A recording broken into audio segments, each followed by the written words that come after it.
প্রবাসী কল্যাণ প্রতিমন্ত্রী নুরুল হক নূর দলটির সব পদ থেকে বহিষ্কার করা হয়েছে। বিএনপি এক সংবাদ বিজ্ঞপ্তিতে জানায়, দলীয় শৃঙ্খলা পরিপন্থী কাজে জড়িয়ে থাকার সুনির্দিষ্ট অভিযোগের ভিত্তিতে দলের নেতৃত্ব তাকে বহিষ্কারের এই সিদ্ধান্ত নিয়েছে। দলীয় শৃঙ্খলা ভঙ্গের অভিযোগে এবার প্রবাসী কল্যাণ ও বৈদেশিক কর্মসংস্থান মন্ত্রণালয়ের প্রতিমন্ত্রী নুরুল হক নূরকে সব পদ থেকে বহিষ্কার করেছে বিএনপি।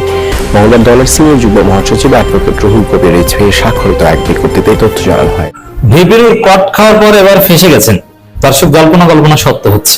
ভিপিনুরের হাতে হারিকেন ধরিয়ে অবস্থা 12টা বাজিয়ে দিয়েছেন সাংবাদিক ইলিয়াস। এমনকি আমাদের কাছে কিছু সোর্স যেটা বলেছে যে প্রধানমন্ত্রী তারেক রহমান তার ইমেজ রক্ষার্থে ভিপিনুরকে একটা পর্যায়ে মন্ত্রী পরিষদ থেকে সরিয়ে দিতে পারেন।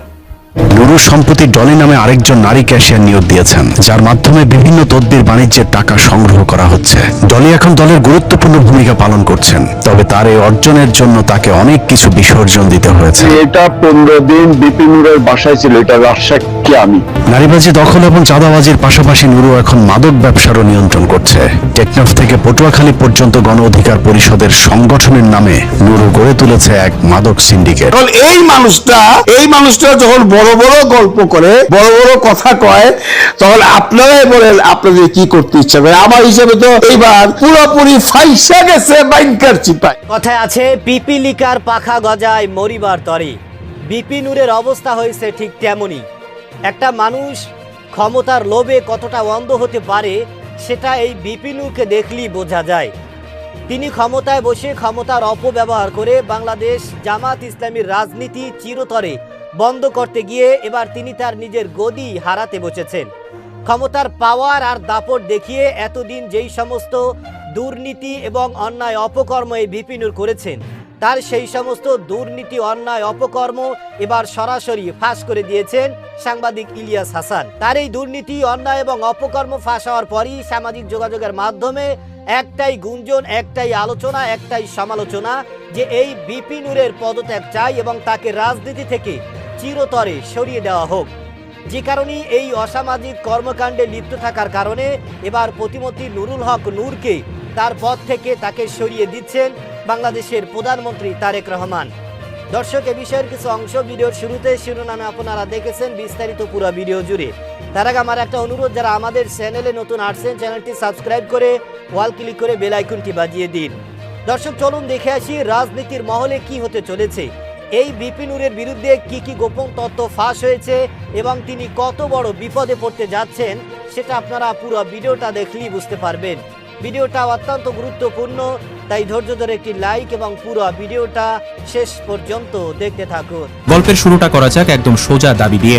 এই তথ্যগুলো সামনে আসার পর দেশ জুড়ে যে কথাটা সবচেয়ে বেশি উঠেছে তা হলো ভিপি নূরের এখনই নিজের থেকে সরে দাঁড়ানো উচিত। একজন নেতার বিরুদ্ধে যখন এমন বড় বড় অনিয়ম আর দুর্নীতির খবর আসে, তখন তার পদে বসে থাকার আর কোনো মুখ থাকে না।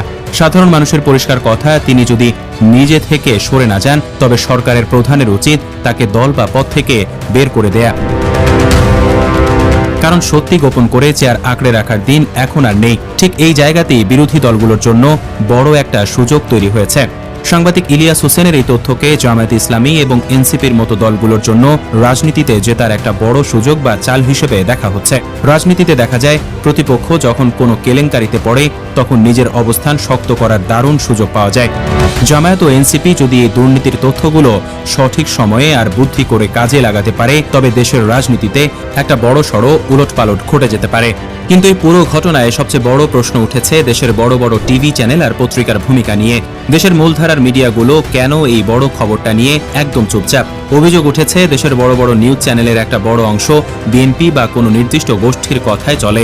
ঠিক এই কারণেই ভিপি নূরের বিরুদ্ধে এমন প্রমাণ পাওয়ার পরও তারা তেমন কোনো খবর দেখাচ্ছে না। নিরপেক্ষ খবরের কথা মুখে বললেও বাস্তবে নিজের দলের স্বার্থে খবর চেপে যাওয়ার এই বিষয়টায় সাধারণ মানুষ ভীষণ বিরক্ত। এবার আসা যাক পুরো ঘটনাটি সবার সামনে আসার ঠিক আগের মুহূর্তের কথায়। সাংবাদিক ইলিয়াস যখন ঘোষণা দিলেন যে তিনি তথ্য সামনে আনছেন, ঠিক তখন ভিপি নূরের ফেসবুক পেজ আর তার হাবভাব দেখলে মনে হচ্ছিল তিনি চরম ভয়ে আছেন। তথ্য প্রকাশ পাওয়ার আগেই তিনি যেভাবে ছটফট করছিলেন আর অগোছালো ফেসবুক পোস্ট দিচ্ছিলেন তাতেই বোঝা যাচ্ছিল ভেতরে নিশ্চয়ই বড় কোনো ঝামেলা আছে। মনে পাপ বা ভয় না থাকলে কোনো নেতার এভাবে আগে থেকে ভয় পাওয়ার কথা ছিল না। সবচেয়ে মজার বিষয় হলো নূর আসলে কি ভেবেছিলেন। ভিডিও আসার আগে ভিপি নূর আর তার কর্মীরা মনে করেছিলেন হয়তো কোনো ব্যক্তিগত বা মেয়ে ঘটিত খারাপ খবর ফাঁস হতে যাচ্ছে, সেই হিসাব করে তারা মনে মনে তৈরিও হচ্ছিলেন। কিন্তু ঘটনা ফাটলো সম্পূর্ণ অন্য জায়গায়। ফাঁস হলো কোটি কোটি টাকার ঘাপলা, অন্যায্য সুযোগ নেওয়া আর ক্ষমতার অপব্যবহারের প্রমাণ। আর এই বিশাল অন্যায় ঢাকতে তিনি এখন যে অজুহাত দিচ্ছেন তা আরও হাস্যকর। তিনি নিজের দোষ লুকাতে এখন প্রযুক্তির উপর দোষ চাপাচ্ছেন এবং বলছেন এসব নাকি এআই বা কম্পিউটার দিয়ে বানানো। অথচ এসব হিসাব আর ফোন রেকর্ড কোনো কম্পিউটারের বানানো ভুয়া নাটক নয়। আগের দিনের কথা একটু মনে করলে বিষয়টা আরও পরিষ্কার হয়ে যাবে।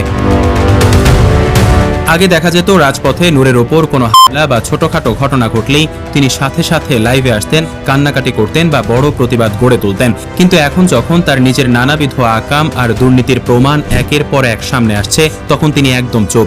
আগে যে প্রতিবাদের বাহানা দিয়ে নিজেকে নিরীহ প্রমাণ করার রাজনীতি তিনি করতেন, এখন তার সেই নীরবতাই বলে দিচ্ছে ঘটনা সত্যি। এই চুপ থাকাটাই মানুষের মনে সন্দেহ আরও বাড়িয়ে দিয়েছে।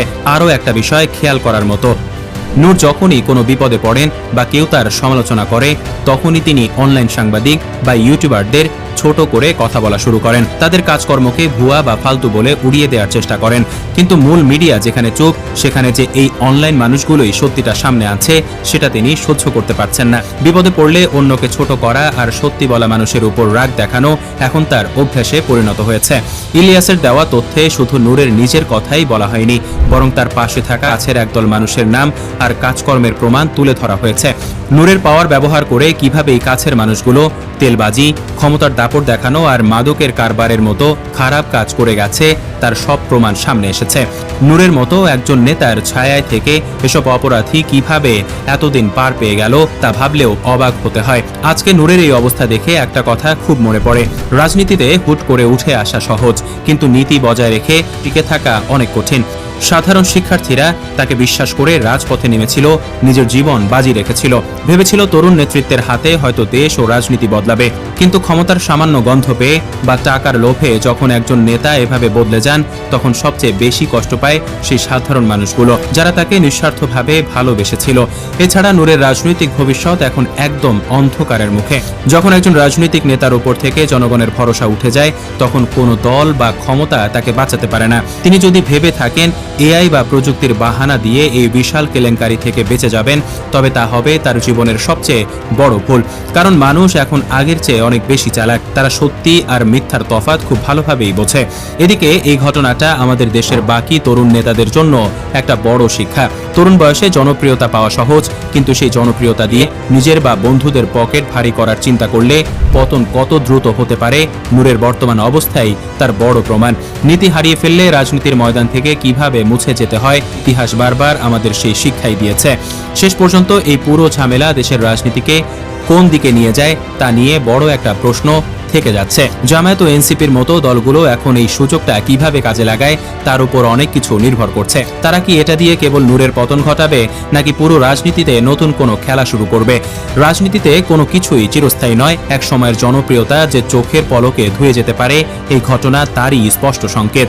তরুণ প্রজন্ম যেভাবে বিপুল উৎসাহে এক নতুন বাংলাদেশের স্বপ্ন দেখেছিল, নেতাদের অপকর্মের দলিল সামনে আসার পর সেই স্বপ্ন ও প্রত্যাশা এখন অনেকটাই হোঁচট খেয়েছে। কথায় আছে অতি চালাকের গলায় দড়ি। প্রতিমন্ত্রী নুরুল হক নূরের অবস্থাও কিন্তু ঠিক তেমনই হয়েছে। তিনি ইদানিং অতি বাড়াবাড়ি করেছে। বিশেষ করে বাংলাদেশ জামাত ইসলামীদেরকে নিয়ে তিনি একের পর এক যে সমস্ত বিতর্কিত মূলক বক্তব্য এবং কুরুচিপূর্ণ মন্তব্য করেছেন, তার সেই বক্তব্য এবং তার সেই মন্তব্যকে কেন্দ্র করে এদেশের আলেম সমাজ, এদেশের যুব সমাজ সবাই হতবাক এবং হতাশ। কারণ ভিপি নূর তিনি বাংলাদেশের জাতীয় পর্যায়ে যেই সমস্ত রাজনৈতিক নেতাকর্মীরা রয়েছে তাদেরকে নিয়ে যেই সমস্ত মন্তব্য এবং বক্তব্য দিয়েছেন তা তার থেকে আসলে কোনোভাবেই আশা করা যায় না।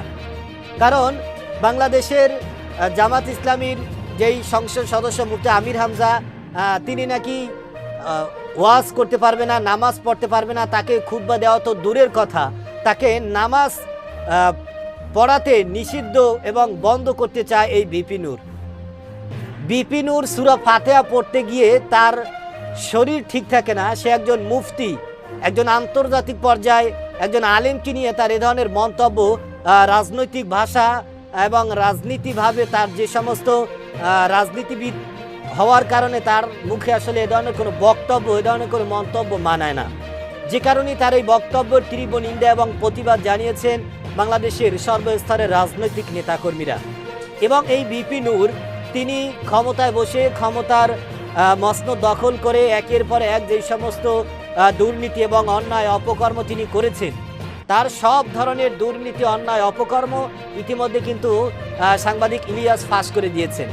তার একটি ভিডিও মুহূর্তের মধ্যে ছড়িয়ে পড়ার পরই এ নিয়ে সামাজিক যোগাযোগের মাধ্যমে কিন্তু তুমুল আলোচনা এবং সমালোচনার ঝড় উঠেছে।